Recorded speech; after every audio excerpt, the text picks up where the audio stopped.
Revolver Ocelot is torturing this dude who is he? He's Kenneth Baker. I know who he's the president of Arms Tech. He's helping develop Metal Gear. He's Rex. He's the Ironmonger CEO guy. Yeah. Okay. I think the DARPA chief was like the technical stuff. The DARPA chief was the government oversight, wasn't he? Because I think DARPA, so. that's a government organization. It's like defense and recreational porn. It's in the organizations thing right there. I don't care. Okay. So I really don't care what it stands for.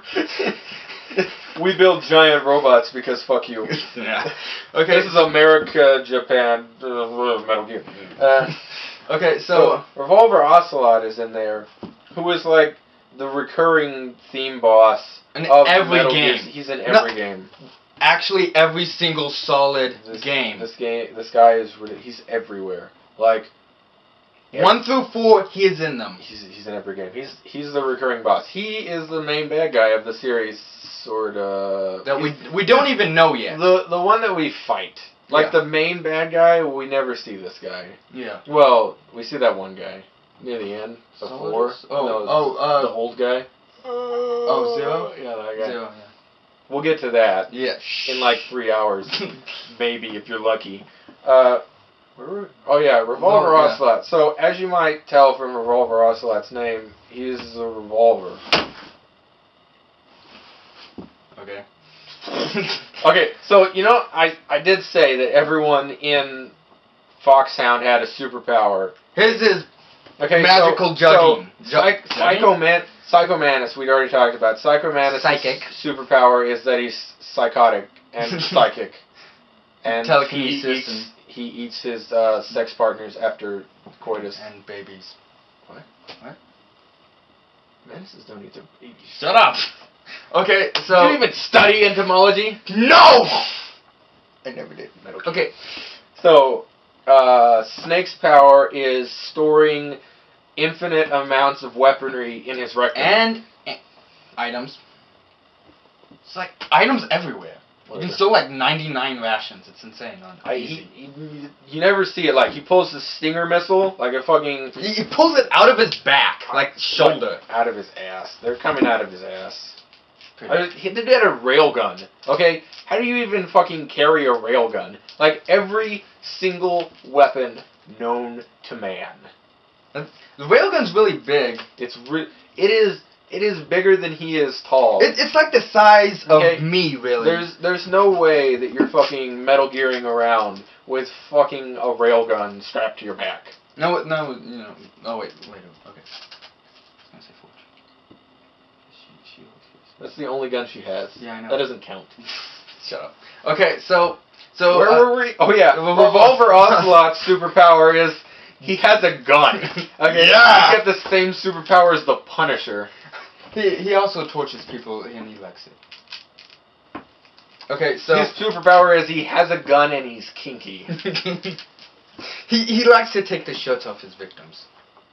Yeah, it's fucking so awesome. I can't actually remember if he had 2 guns in the first game. No, he's only got the one gun because he's reloading it constantly. Yeah. Like you see, like it has a little HUD thing. Yeah. Where he's got all his bullets and you're like counting them. He's like 6. Okay, yeah.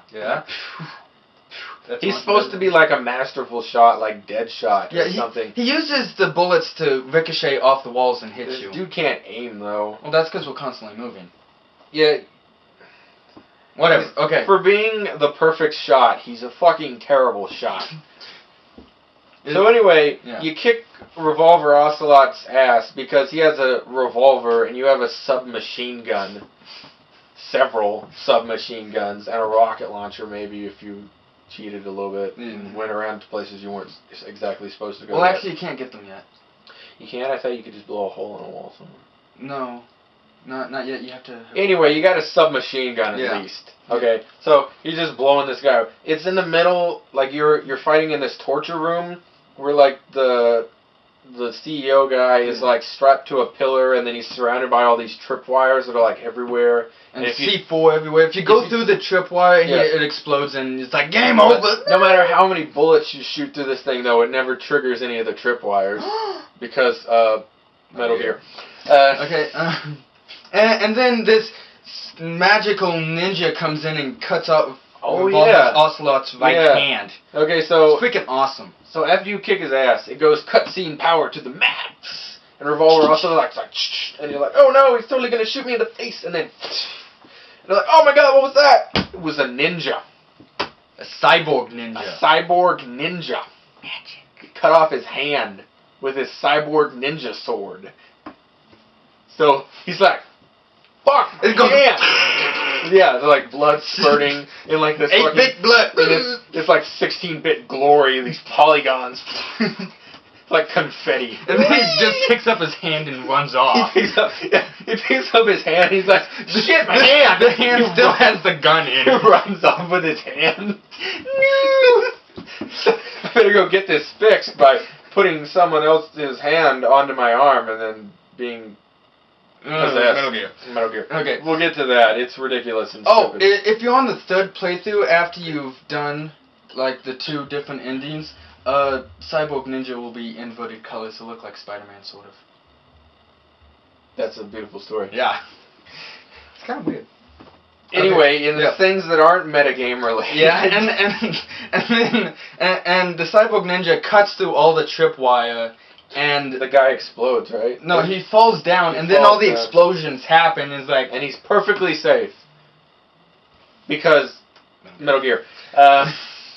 Okay, and so wait, where were we? Oh yeah. Okay. And so remember though that Revolver Ocelot got his hand cut off because that's an important plot point. We want. Oh wait. We want you for the rest of the series. Not even joking. You've played the game, you know what I'm talking about. Anyway, and the Cyborg Ninja was all like, "Oh, I remember you," and then he just runs off after he equipped stealth camo. Who was that guy? And then oh yeah, the genome soldiers are crap. They have this tiny ass blue cone of vision. If you're standing like just a little bit to the left. So in the original Metal Gear games, all the enemies had like crippling non-peripheral vision. Like they had like this weird tunnel that came to like a pyramid because they couldn't see anything past this fucking tunnel. Like you could be standing right here and they wouldn't be able to see you. You just like When you expect them not to see you, they always do. It's insane. They cheat. Yeah. So instead of the crippling non-peripheral vision that they have like in the first game, cone. They have crippling nearsightedness. Even though they're genetically enhanced. It comes out to like 5 feet in front of them in like this cone of utter blindness. Okay? And like, yeah, and they're supposed to be genetically altered super soldiers. They're supposed to have supervision and super healing. Apparently, when they were giving them super strength, someone splooged into the fucking mix because that thing got cocked up like nobody's fucking business. It's ridiculous. But I'll forgive it. Okay. Because the first game is the only game I actually like in this whole series. Really, like... 3 is really, really fun. I really wanted to like 3. I really did. But it's... The constant changing of the whole point of 3 is to try to tie the game... We'll get to 3. Yeah. We'll get to 3. We're in 1 right now. So far. Actually, sometimes when I talk about Metal Gear, I talk about 3 and I call it 2 because I like completely forget that 2 existed because it's so... I keep on thinking that so 3 bad. is 2 because I played the third one before the second one. It's so bad. And I actually played the one that's after 3 man. Before that one. Anyway, 3! I'm having war flashbacks right now. Okay. Okay, big haze. The Kenneth Baker, the president guy that the Cyborg Ninja helped us us the key? He gave us the key. Yeah, Well, actually, no. Mel has the PAL key from him.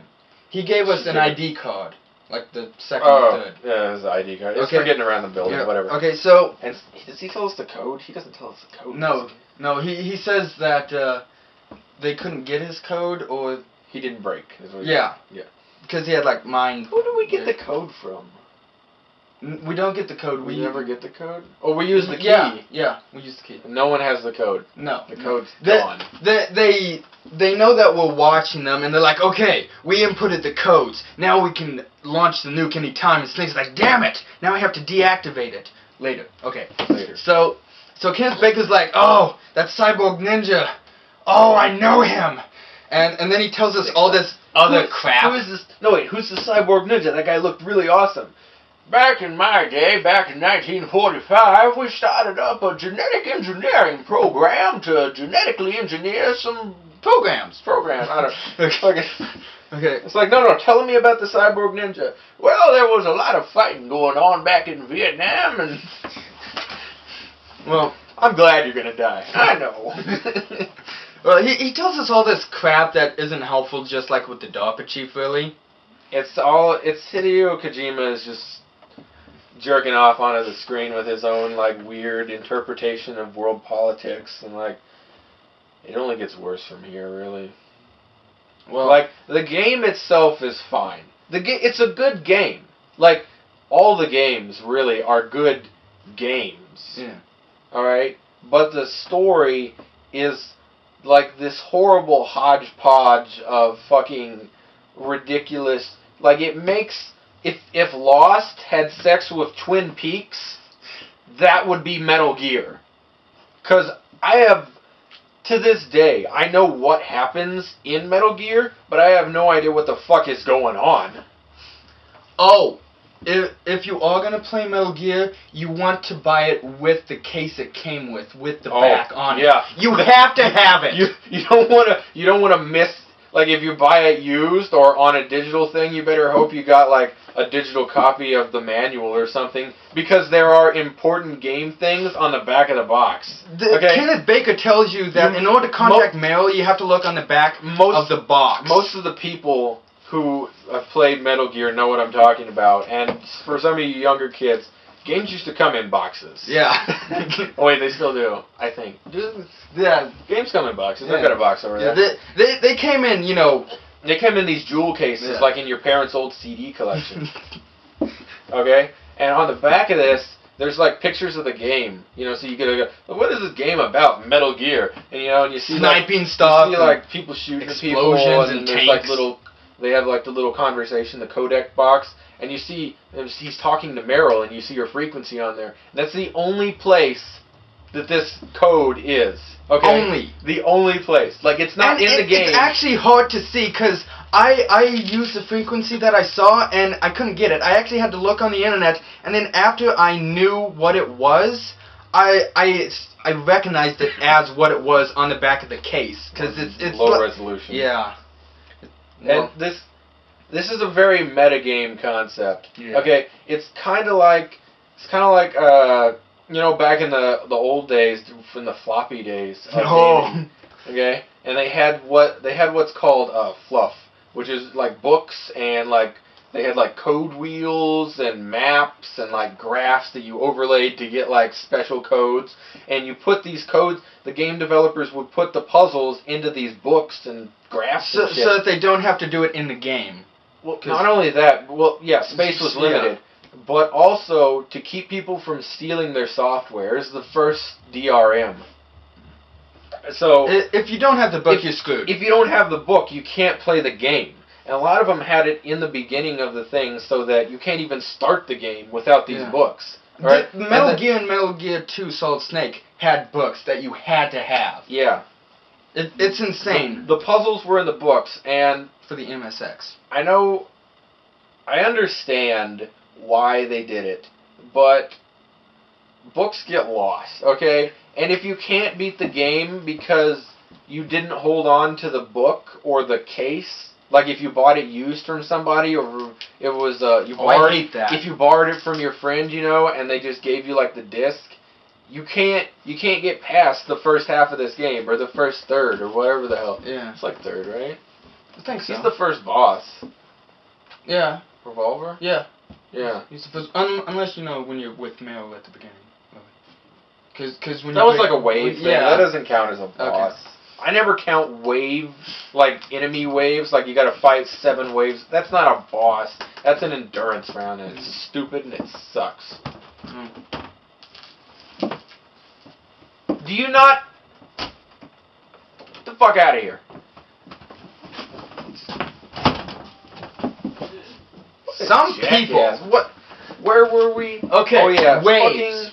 Fucking... Books. Back up again. Ninjas, yes. Ninjas. Yes. They're awesome. Where are we going? Okay, Kenneth Baker. What happened? No. Okay, yeah, Kenneth Baker. He told us to look on the back of the CD case. And originally, I looked in my inventory and I was like, don't. The whole thing, if you know what we're talking about, whatever. And if you don't... Look on the internet. It doesn't matter. Okay. Everyone has the internet. It's a metagame thing, and it's stupid, and it doesn't matter. It's not related to the plot. It's just people being assholes. Yeah. So he tells us to... He tells us a bunch of shit that no one cares about. You hear me, Hideo? No one fucking cares. Oh my god. Shut up. Okay. Hey, look, the ceiling. Metal Gear. And then he dies. Yeah. He dies from a heart attack. Which was Snake's nanovirus Fox gene. My butt. So, then we're off on a quest to... Okay, let's see, we get the card key, and then we contact Mel, and she opens up that door near where the tanks are. The door with the lasers? Yeah. The door with the lasers. By the way, you want to, not run into the lasers or you will die. Yeah. Saying that now. Everything will explode and you will die. Yeah. Oh, yeah. The game is, broken in some places. Like if you... It's insane. They're mocking you. Yeah. They are. They are mocking you. At the end of the game, I had to start it, no. 8 times. It was... If you run, you go through this thing, right, and you run into the laser trip mines, and they explode and kill you.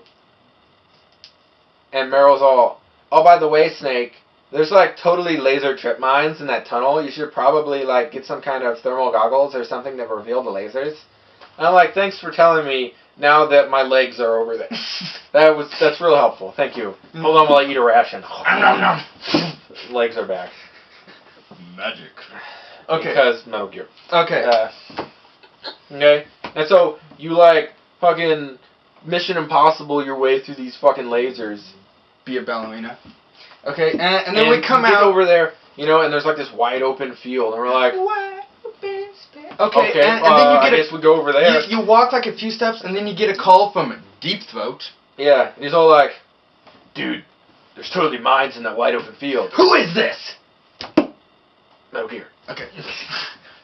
So then you have to crawl and pick up the mines or whatever, and then you get, walk a little bit more, and then this tank comes out and starts shooting at you. Big old tank. And then this Indian guy pops in and he's like, dude, I am a shaman. I have a tank. I have no shirt. He's the same Indian race that are the werewolves from Twilight. You can tell because it is so fucking racist. It is terrible.